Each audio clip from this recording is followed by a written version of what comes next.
we're going to talk about my close second most important information I ever got, which is how to listen. And I used to think I was a pretty good listener. And the way that I measured it was by, I could repeat back what people said. That was my idea of being a good listener, because I would tell myself, well, I heard them because they said this and this and this and this and this. And that's proof that I heard them. Well, I heard them, but I wasn't listening. So I want to put in a pitch for listening as the most valuable thing you could do for yourself or anybody else. That it makes everything efficient. It's productive. It heals trauma. It has a ripple effect that when you are really listening to someone else, they're learning how to listen. It raises the quality of every interaction you have, whether it's a 2-minute one or a lifelong one. It does as much for you, the listener, as it does for the person you're listening to. I remember the first time I learned about how to listen differently than I'd been listening was from a woman named Sandra Crott. This is about 40 years ago, and she was a teacher of the 3 principles, but she did a little workshop on listening. And I told you I thought I had been a pretty good listener, but I found out that when I was listening to people, I was assuming I knew what they meant by different phrases and different words. I figured they meant the same thing as I would mean by them. I, in my head, would finish their sentences for them. I'd be listening to them, and if they were talking about a problem, I'd be thinking about how to fix it. I'd be thinking about the advice I was going to give them, or they remind me of something and I'd start thinking about that. It never dawned on me that that wasn't listening. It never dawned on me. Because in the background, I could hear her saying something, and I just never noticed that I wasn't getting much of anything from listening to them. So we're going to talk about how to listen kind of from the heart. There's a woman, she's a British theologian, and she talks about listening. She says, set aside the clever, educated, opinionated self. Open yourself up to trying others' views on for size. Don't keep score. Keep yourself free from fear of being changed or influenced. I used to do all those things. So there are people long before me and Sandra Crott that started talking about listening. One of my heroes is a woman named Marian Wright Edelman. She's the founder and the longtime director of the Children's Defense Fund. She's a veteran Black activist. She's a wonderful woman. And she talks about service, and I'm going to quote her here. She said, service is the rent we pay for living. It is the very purpose of life, not something you do in your spare time. Now, I want to suggest that deep listening to another human being, as well as to ourselves, may be the ultimate act of service. So here we go. Can you put up the first thing?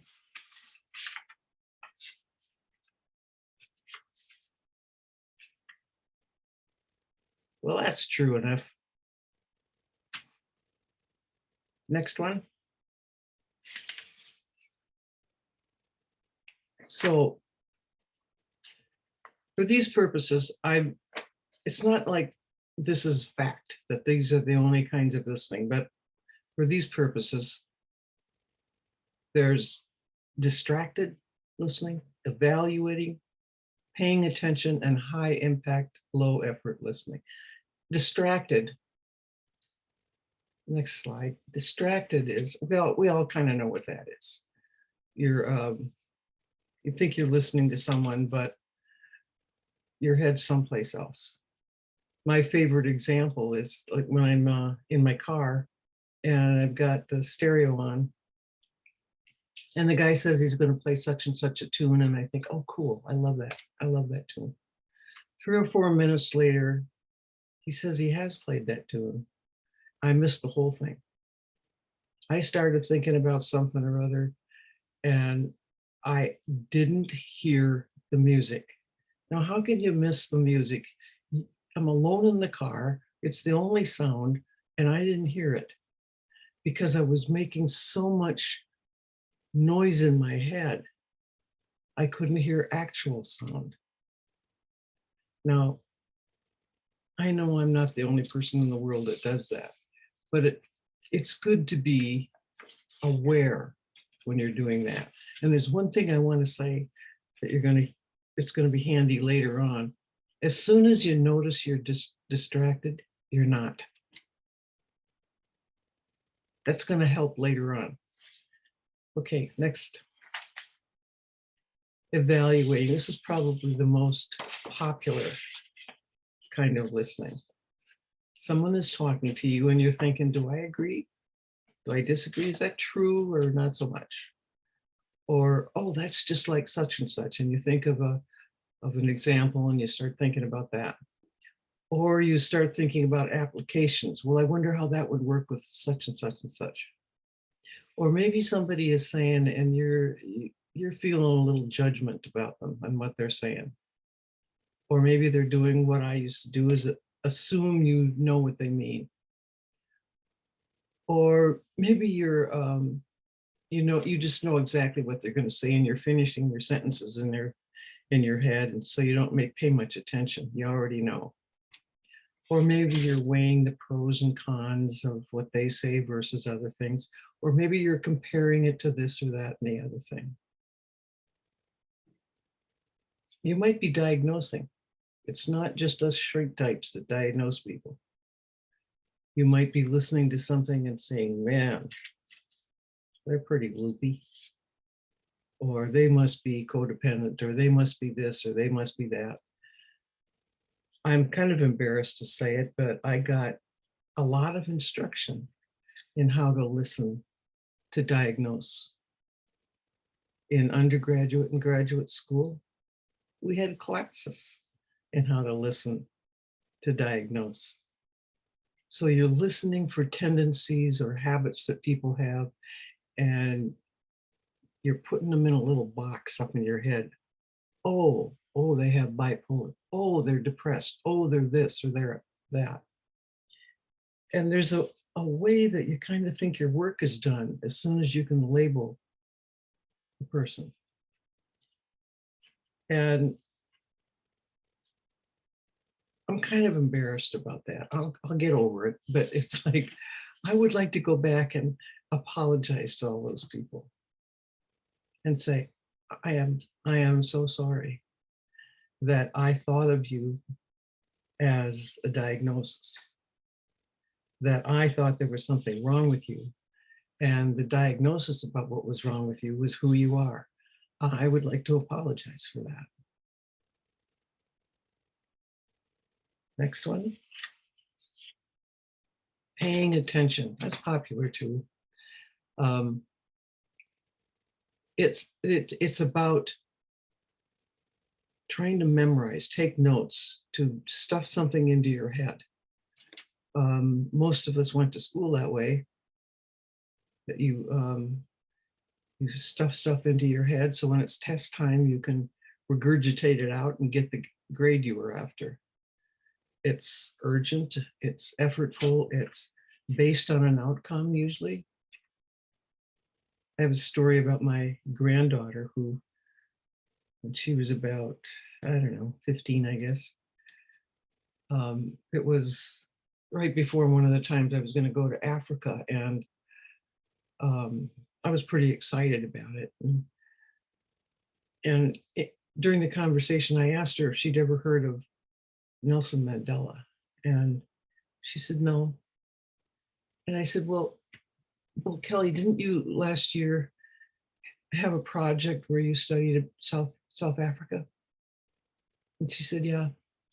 And I said, well, I remember you had there was a team of you, and you had a presentation that you gave to the class, and if I remember right, you got an A on it. And she said, yeah. And I said, well, didn't the name Nelson Mandela prop up at all? And she said, oh, yeah, it sounds kind of familiar. Well, she had studied South Africa from this state of mind. And she was a straight A student. She got the grade she wanted. She could remember zero about South Africa. I went to school that way. Did you? I did. Very popular. Now I live near,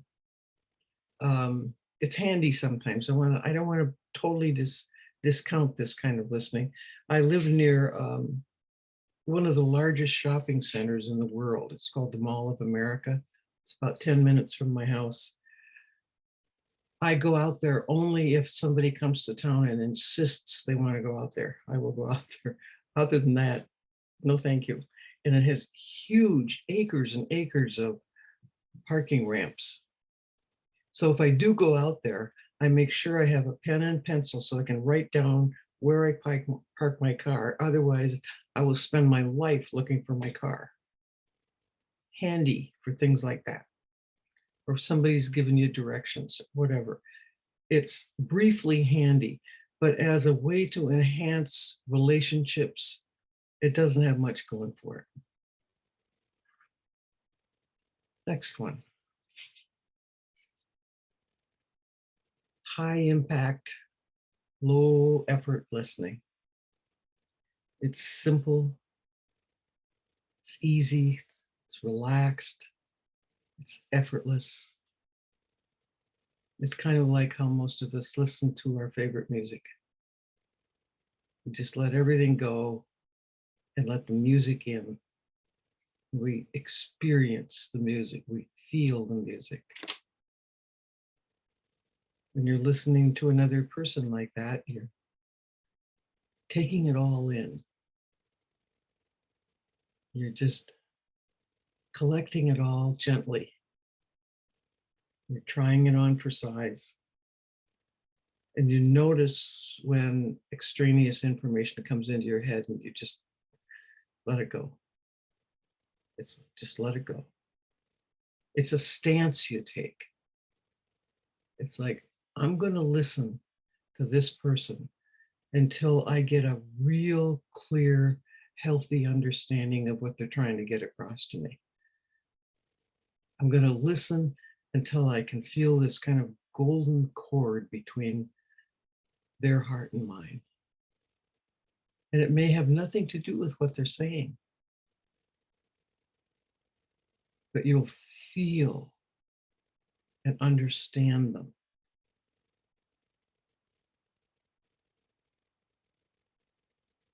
So we're going to practice. You up for that? Say yes, because we're kind of going to do it anyway. So I thought you might want to say yes. Yes. So, Azul is going to put you in different rooms. Isn't that amazing? You're going to be in a different room. You're not going to move an inch, but you're going to be in a different room. And there's just going to be two of you in the room. And I'm going to have you have a conversation. It's a little different than a normal conversation. I'm going to have you, let's see, I'm going to have you talk about, each of you talk about your favorite book ever. And if you don't have a favorite book, you can talk about not having a favorite book. So but you're going to talk for about 2 or 3 minutes, and the other person is just going to listen. They're not going to respond. They're not going to say anything. They're just going to listen, but they're going to notice how they're listening. And then after 2 or 3 minutes, you'll switch places and you become the talker or the listener, and they become the talker. Is that clear? Okay. I'll see you in a little bit.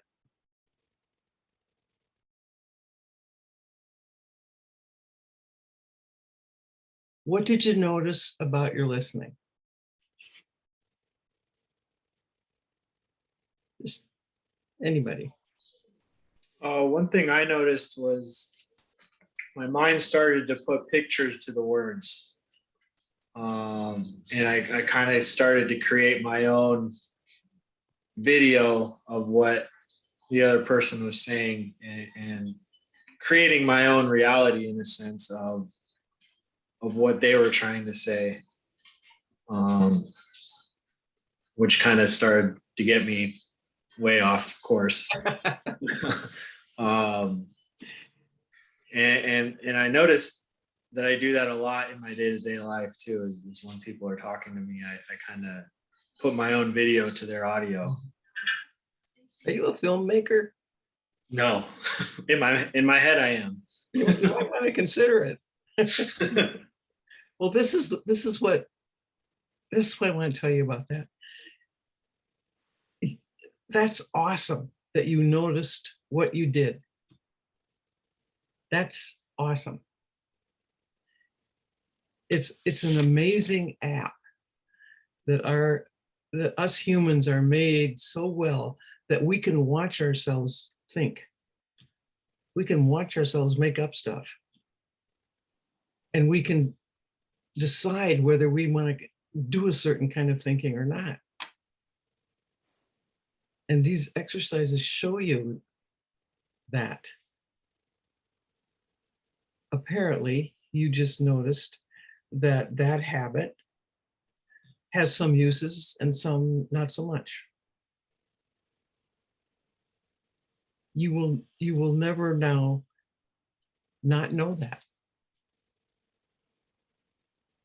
Don't you think that's cool? Me too. Yeah, I think I might start to find it become annoying. You do, but then again, there might be some times when it's helpful, but you'll be more discerning now, but not by working at it. It's because you notice something that you didn't notice before. Awesome. Jimmy and I had a real serendipitous moment. I was going to jump into. So he told me his favorite movie, his favorite book, and then I said, well, I just said other things, but I said my favorite recent book is Where the Crawdads Sing. Yeah. And he like fell over, and he said, well, I was trying to decide whether the one I said or that one was my favorite. So it turned out we both had more or less the exact same favorite. Whoa. And so it was that was serendipitous. And then we were able to. I thought what was cool about what the time I spent with Jimmy was that I really felt that for 2 or 3 minutes, I felt like I really got to know Jimmy in a way that 2 or 3 minutes would not normally afford you. Well, that's nice of you, Glenn. I appreciate that. And I felt the same thing. And you know what? The other thing that I discovered is I think as human beings, we're always looking for that commonality of something which in turn gets in the way of listening. That connection that we all seek, or I do anyway, I can speak only for myself. I strongly desire a connection with another human being. It's like I always love making a new friend or having a good conversation or a connection with people.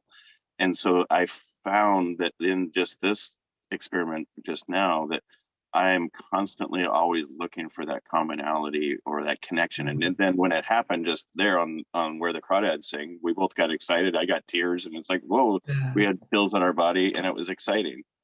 And it's like, I want to go give Glenn a big hug because we bonded over because we bonded over a book. Yeah. Yeah. That's wonderful. You said something in there, just a little thing you said in there, that sometimes that search for commonality gets in the way.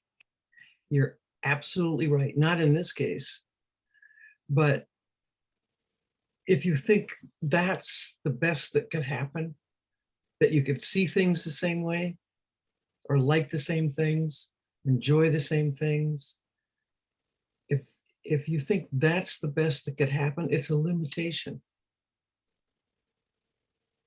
Because if you're really deeply listening to someone, they may have all kinds of thoughts and stuff that are completely opposite or uninteresting to you. But if you deeply listen to them, you're going to feel who they really are. And that won't have anything to do with what they believe or their opinions or anything. You'll feel their humanity. Yeah. And it will be far more than just common interest. Well, that's good to know. Thank you for sharing that. You're welcome. That's a great story, you guys. Of all the books in the world, what? I know, that's what we said too. That's amazing. Who's next? You can't top that one, I know, but go ahead.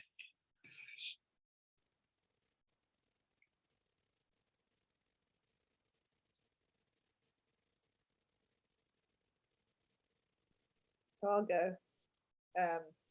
Well, when my partner was, I always get, when someone asks me this question, like the same book always pops into my mind, even though I don't know if it's true that it's my favorite book anymore, but it's got a good story. So I'm having a little trouble hearing you. Oh, really? Okay, can you hear me now? Better. Is that better? I have my volume a little bit down. So I was saying that when I was talking with my partner, I tend to have, well, I just had the book that came to my mind, but then when he mentioned his book, I started like really, and it took a minute to actually notice it, but I had a lot of like, went on this whole thing about, he's got the book that he's picking, it's just like, not, I wouldn't say it's a self-help book, but it was a book that like helps, him in his daily life. And I was like, oh, I hadn't thought about those type of books. I've got some of those type of books. And I suddenly went on this whole kind of thing about, whether it be a Sid book or whether it be something else. And I suddenly was like, hang on, Anna, where are you going? Like, come back. It was interesting just to notice as so quickly how my mind started kind of like, then it was almost like a judgment of what book I chose. And I was like, is that the right book I should choose? Maybe I should choose a book that's actually helpful rather than just a novel, so that was. But when you noticed it, did you see how quickly you came back to be present? Yeah. That's it. That's the answer. Just notice.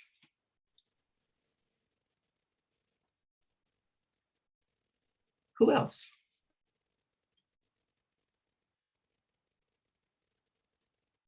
Do you ever notice how if you really want silence, all you have to do is ask somebody to talk? I think something that I saw with my partner was, at first I noticed I wanted to, like, there was this, how would I describe it? Like, I wanted to be good at listening, right? Like I wanted to, the perfectionist in me. I was like, I want to be good. I want to be good at this. I want to get this really good. And I was listening closely and like, really trying to remember everything that was being said and make mental notes. So I'd be able to regurgitate it and be like, I listened because I remember everything you said. And then at some point I immediately caught it and I just relaxed. And it was just beautiful to sit in that space of just being with the person sitting across from me, just being.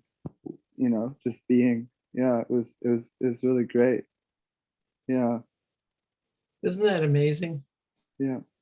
In a split second, you can go from having hornets in your head to peace. Not because of what you did, but what you quit doing. Yeah. Yeah. And there's one other thing I want to say. Earlier, when you were speaking before we went into the breakout rooms, I wrote it down because it just came to me. But I said, to listen, truly listen, is to love. And it just clicked for me when you were speaking earlier. It's like, wow, listening and love are synonymous. Wow. Exactly. Yeah. Exactly. Yeah. Yep. And it's not a small personal love. It's not a affection or a preference or anything. It's a way bigger love than that. It happens to be what we're made of. So it's kind of handy to feel it. Thank you. I'll go next. I was in with three, but the first person that spoke, I've never met before, Tony. And when he got talking about the book, I felt like I was getting to know him just through the passion that he was speaking about this book. But when he named it, I was like, oh, I've been hearing about that book. I want to read it. And so my mind went there and I was like, where's that book? Oh, I know where that book is. And then he started to tell more about it. And I was like, wait, I don't think I want to know about all that. And then he was almost at that point where he said, well, and then he becomes this and he starts to talk and he right, Tony, you were like, I don't really want to spoil it. And I was like, don't spoil it. Don't spoil it. But I kept like thinking about like relating back to myself, like, oh, I've heard great things about this book, and listening to him speak about it with such passion, I felt like I got to know him better too. Isn't that a nice feeling to kind of join someone where they're at? It's a good Yeah. exercise. Yeah. Good job of noticing what you were doing. Don't you think it's entertaining? Totally. You see, running through the field out there and the person you're listening to is back there. Yeah, I'll step up now. So Where are you? I'm up here. I don't know where you have me on your screen. Just wave. Aha. Yeah. Okay.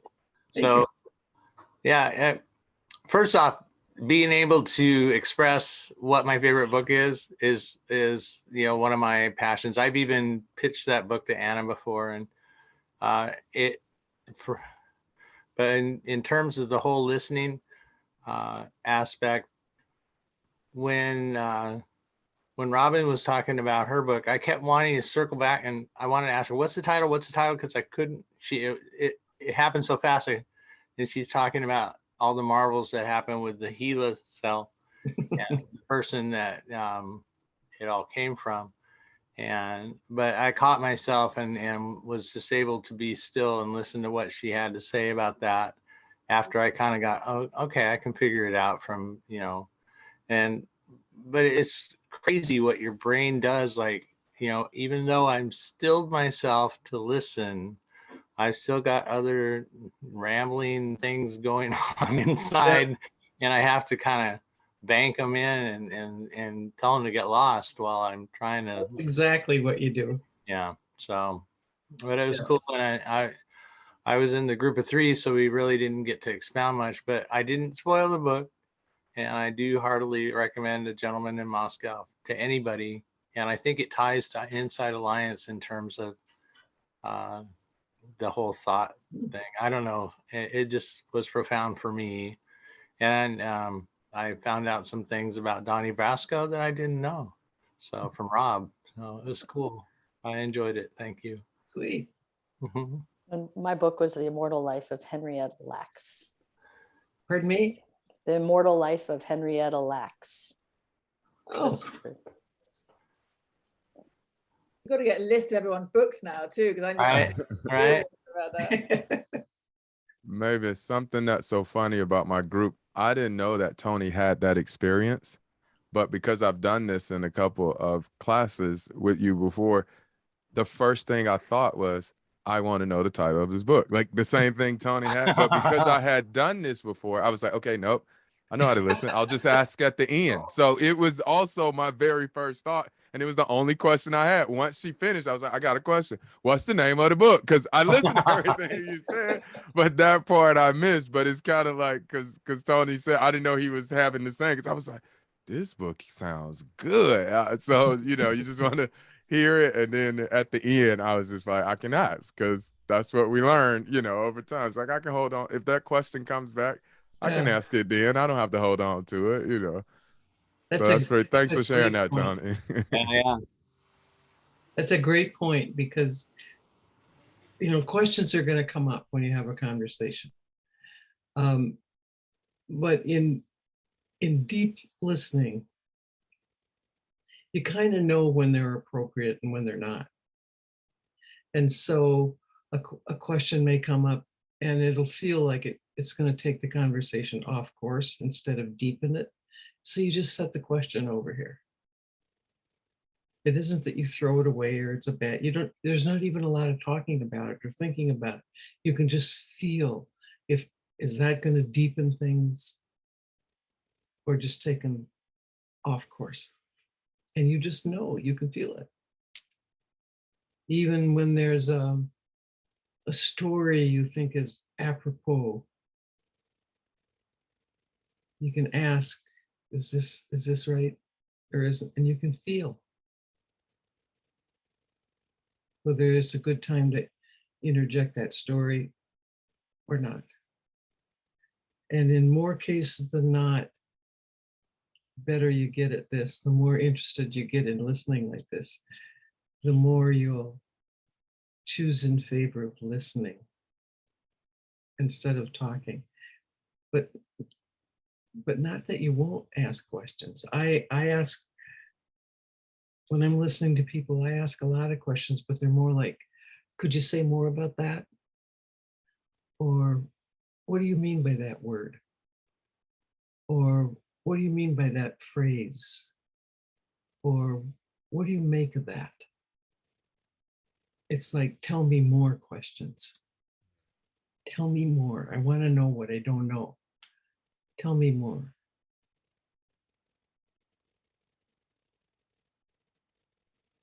I remember someone saying to me at one point, and it hadn't occurred to me that I was doing it, but I had this friend and I would say to him, whenever he was speaking, well, what do you mean? What do you mean? I would ask him. And he said, I noticed something about you. He said, you always ask me what I mean. And I thought he was going to reprimand me for it, but he was like, I really appreciate that about you, because I feel like you're actually interested in what I have to say and genuinely curious about what I have to say, you know, and you want to go deeper and you want to understand me and you're really listening. And I thought, wow, I didn't even notice I was doing it, but yeah. Isn't that great?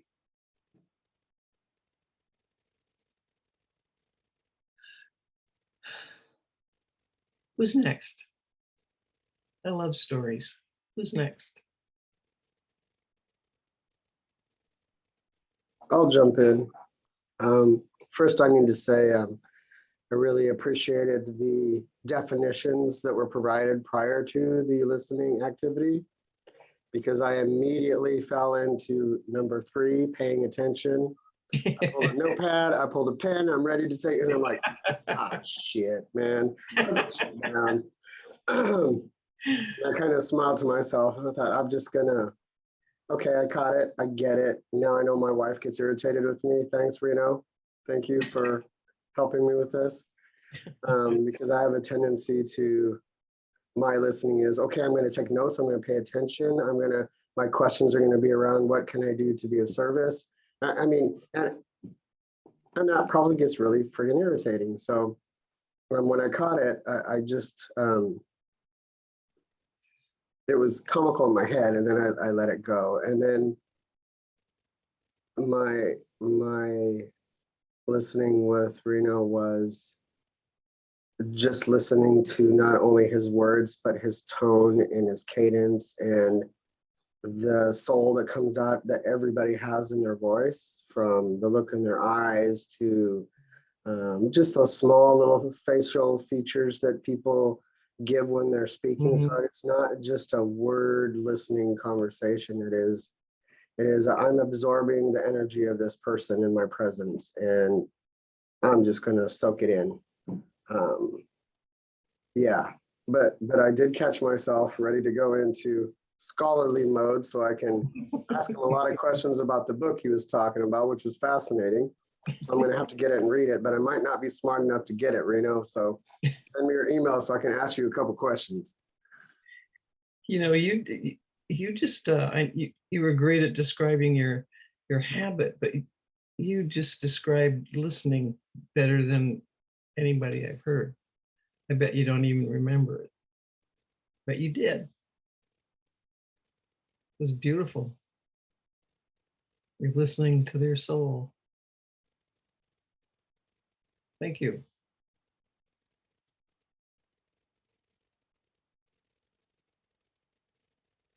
I have another bad I think habit. that this is a, Go ahead. I think that this is an appropriate question for this discussion, but what did what did Michael say that was that he described it so perfectly? I don't remember. missed it. You don't remember? But I felt it. Oh, okay. Ooh, I like it. And when you get the video, you'll know. Oh, okay. It was about Ooh, this long. okay. All right. I bet Thank he you. doesn't even remember it. Because it came from it didn't come from memory. It came from who he really is. Uh-huh. Okay. Thank you. You're welcome. I had something I noticed. I was had a extended long day, so I was popping on the call on my way back, and I was juggling a bunch of things, and I just got on as you were giving the instructions, so I didn't know if I was doing it right or whatever, but I got on with Linda, and I started, and somehow I didn't think I'd be able to listen to her because of this sense of juggling and multitasking, and somehow I just floated into her world, and it was like amazing. And the way she was talking about this book, I felt the essence of the book come through me, and it's almost like I read the book. I've never read that book. I think it was To Kill a Mockingbird. Anyways, I felt the whole book and her, and this soothing energy came over me. So that was really amazing, considering I had walked in feeling like I didn't know the instructions, and I was too ADHD to, I felt like I was too out of it to connect, and it just happened. So I just feel like there's such a power in the intention somehow in the field or something. Welcome to listening. Yeah, that was beautiful. You mentioned something about interest. Several times when I've done this, somebody has asked, well, what if you're not interested in what somebody's talking about? And I just wanted to say something simple about that. Interest isn't what you get from someone else, it's what you bring to it. Wow. That's crazy. Yeah. Yeah. So that takes care of, there isn't anybody that's uninteresting. You bring interest. I think I picked up on this sense that the part of me that's like wanting to overly think about myself versus another when I'm hanging out with them or something. I almost got a sense that was like this sort of self-protective thing. But then tonight I was just seeing like, oh, that doesn't even make any sense at all. I mean, Just like, a habit. yeah, right. But I just saw that briefly. So it's cool. Boy, you had an educational session. Yeah. Thank you. You're welcome. Anybody else have a story, an experience? I'll go. I definitely noticed. I mean, I'm a little like tired. So when I started listening, I'm like, okay, pay attention. Like God worked really hard at this. And I was doing great, and I'm like, hold on, I'm really trying hard to listen. But then I like, hold on, this is effortless, an effortless experience, right? It's another deep listening, like that's where we're headed. And then I identify the story along though. I just really felt like the story I got with the favorite book, and it was just so like touching and like just like it was just a really, really good experience to just so much commonality, I know like it's just like being immersed in it, like letting go of a little bit of my effort. Yeah. It was good. It's nice, isn't it? Yeah. Like there's no effort to it. It's kind of hard to believe that you're doing something so important. Because it's just there's no work involved. It's what you let go of, and what remains is you just being yourself with another human being.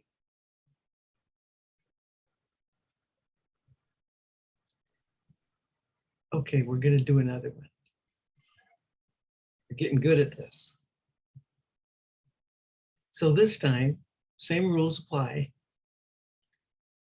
This time, I would like you to have a conversation about the best vacation you ever took. And think about it first so that you're not thinking about it when somebody else is trying to talk to you. Okay? And if you've never had a good vacation, talk about what that's like. Okay.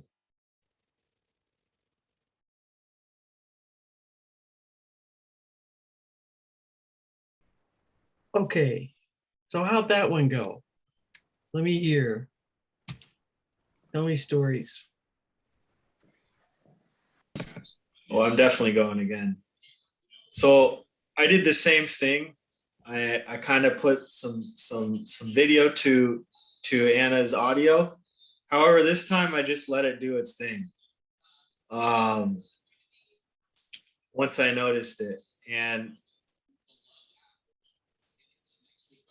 I think it was great. It was like watching a movie. So how was it different than last time? I think last time I noticed this is that I try to fit in word to picture, and I try to create my own thing. If that makes sense. You're trying to control it. Yes. Yeah.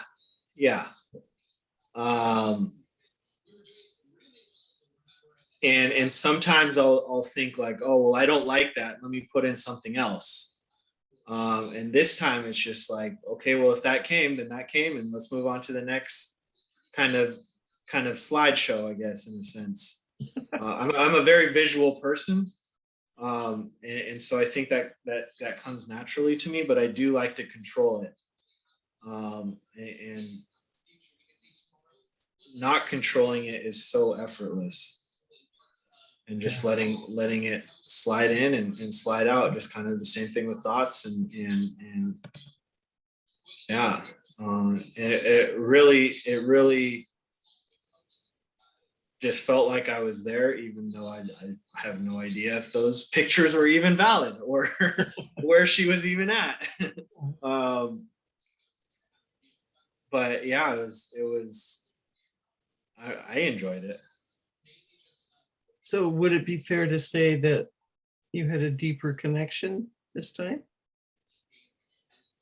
Yeah. Yeah, I do. I also think there may be some judgment in the first one, which kind of creates some images, as opposed to being less, maybe judgmental isn't the right word, but being less judgmental and just letting whatever comes come. Cool. That's great. God. So I have to jump in. Okay, jump. Glenn and I both said that we weren't going to jump in, but the excitement that of a friend, and neither one of us ever did discover what we did, but we discovered, and was way off topic. The connection was more continuing, and we discovered that we met 2 years ago in a business class that Anna was doing on the other side of the fence, and we had the same connection 2 or 3 years ago that was undeniable way back then, and we both just discovered it's like, oh no way, that was you. And we got to, and we didn't, and so we had this little connection over the book, and it's just as evolving, and now it's like we can't wait to go have coffee together and go spend time together and get to know each other even Oh further. my gosh. So and in my mind it's like, you know what, Anna orchestrated this. There's no way that she did not. And She's I'm at sure it that she didn't. again. And I'm sure that Azul did it all, but I was like, Anna had to have orchestrated this because she knows us both well. And so anyway, it's fun, it's exciting, and the connection continues. So Oh, that's wonderful. yeah. The topic doesn't matter. It isn't the point. Anyway, and I don't even know what Glenn's favorite vacation that he went on. Oh no, you failed. Oh, Yeah. So anyway. Yeah. sweet. How was that, Glenn?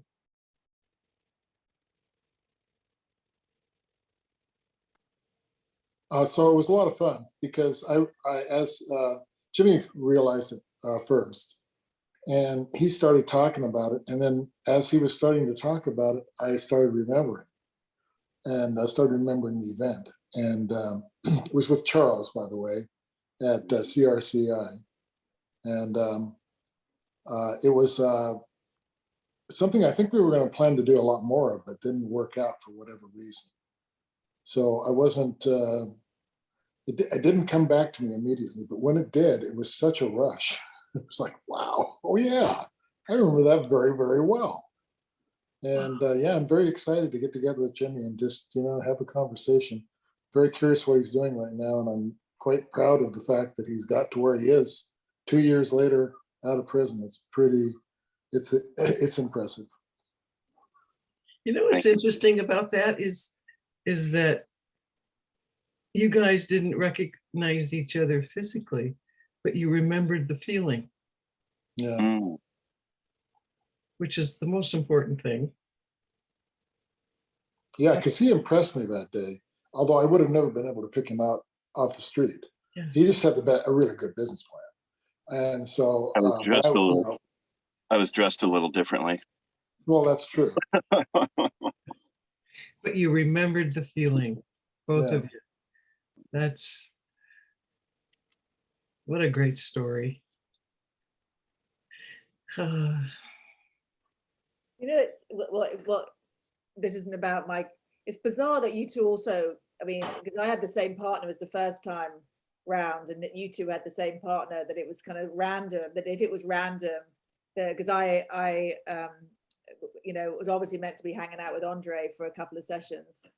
But what was coming to mind then was like just mind-blowing how curious the mind is. Because I don't know about anybody else, but I'm sitting here kind of, my mind's just popping, just listening to your conversation and going, oh yeah, we did that. Oh yeah, they did that. And then I'm thinking about something else. My mind's going off here and I'm thinking about this. And then I'm getting excited about this. And I'm thinking, it's just like, wow, God, mind is so incredible, the way it keeps wanting to go in different directions. Like my mind just is just, you know, and I feel like I'm present, but I'm also in all over the place.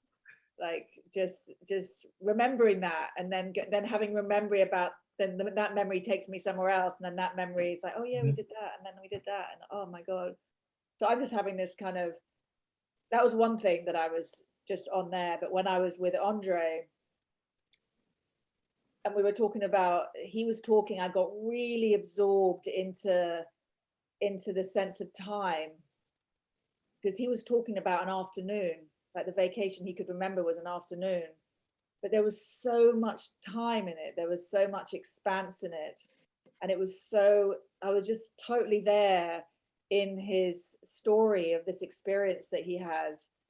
And it just, where my mind went to, which I kept kind of bringing it back, was, wow, isn't time just like this most amazing thing where it's not static?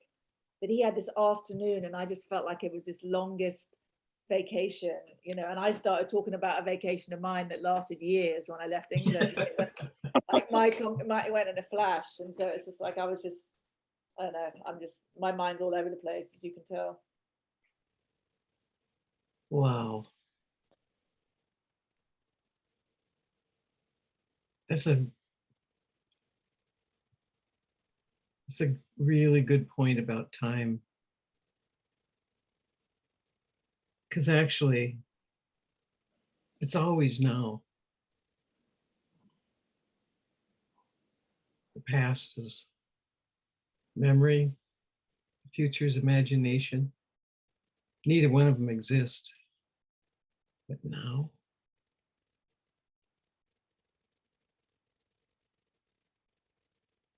now is good.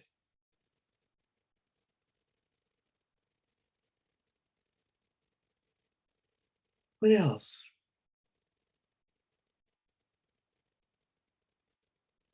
We have a couple of minutes left for a story.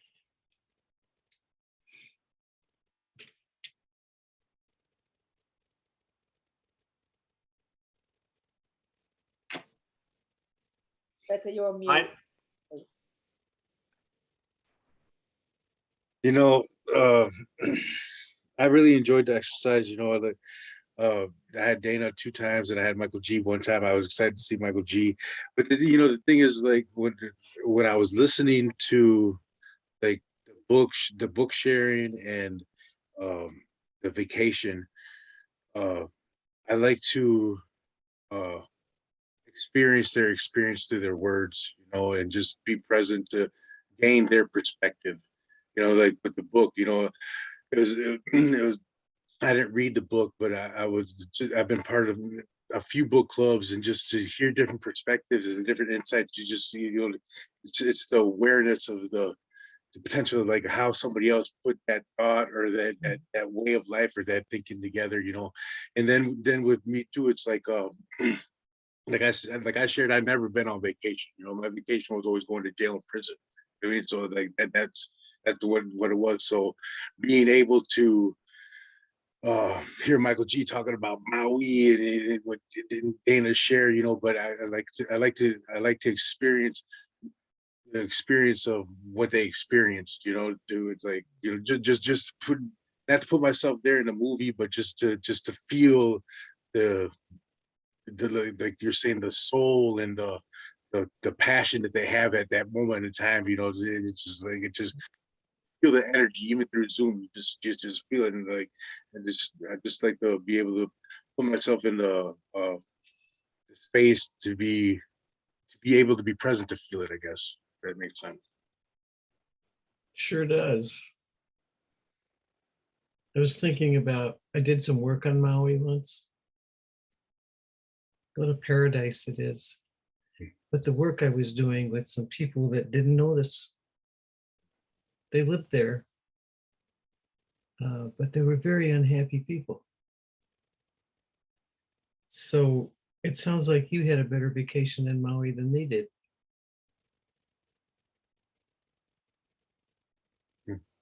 Thank you.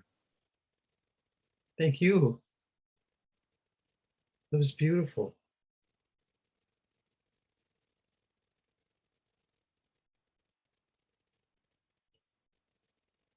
Do we have to stop now? Do you have one more story? I just want to say one comment, piggybacking on what Beto just said.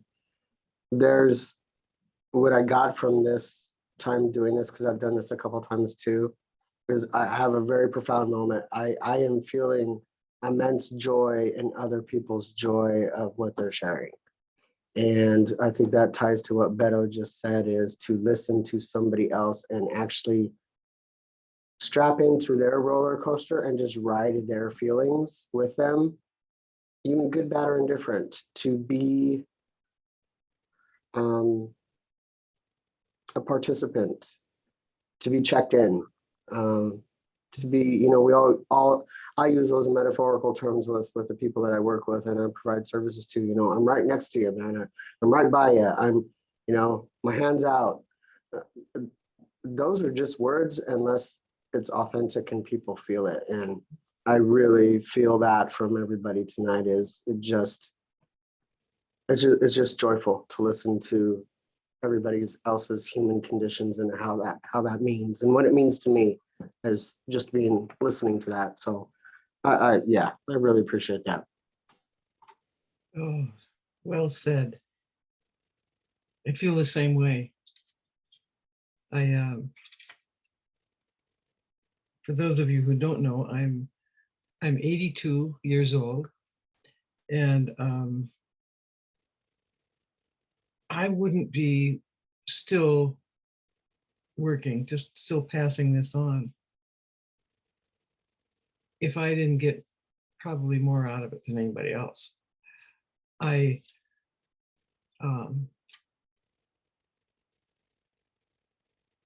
just the luckiest old lady in the world that I get to do this with my time.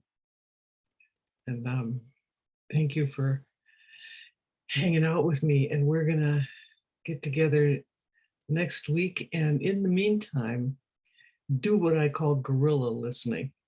Not the ape thing, the secret listening. Sneak up on people and listen. Just listen to everybody and see what happens. It's a blast. All right. Thanks, Mavis. Thank you so much. Thank you, Mavis. Thank you, Mavis. We'll see you all next week. David. Welcome. We'll see you Thank next week. Thank you so much, Mavis. You're welcome. Next See you week. next week. Bye. Good night, everybody. Looking forward to it.